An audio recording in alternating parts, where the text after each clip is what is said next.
L'initiative présidentielle pour la production agricole, l'offensive agropastorale et halieutique, deux programmes majeurs d'une longue liste d'initiatives dans le secteur agricole en 2024. Le bilan provisoire de la production céréalière est estimé à plus de 6 millions de tonnes, soit 900 000 de plus par rapport à 2023.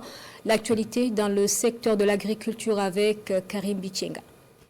6 077 000 tonnes de céréales. C'est le bilan provisoire de la campagne humide 2024-2025, dressé le 5 décembre 2024. Un résultat en hausse de 900 000 tonnes, comparé à celui de la précédente campagne. Sans conteste, ces résultats découlent de la politique agricole mise en œuvre au cours de l'année.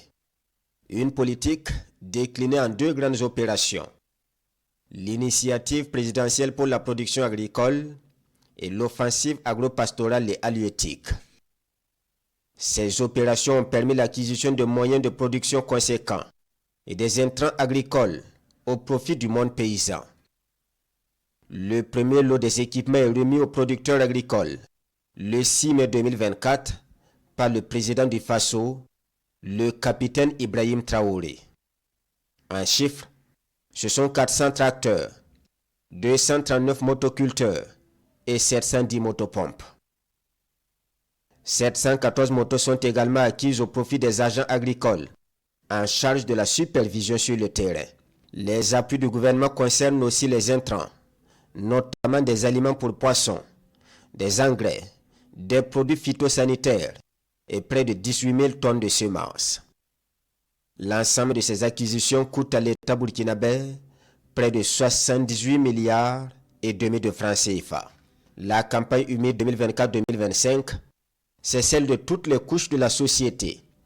Et le gouvernement met toutes les chances de son côté pour réussir le pari. Les membres du gouvernement donnent le ton à partir de Bagré. Chaque ministre est attributaire d'un périmètre où il exploite une spéculation de son choix et selon les caractéristiques des sols.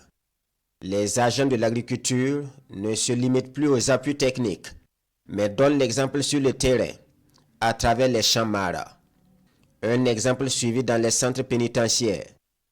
Des centres comme Baporo, Dédougou et Gawa accroissent leur superficie et expérimentent de nouvelles options de production, avec des récoltes excédentaires à celles des années antérieures.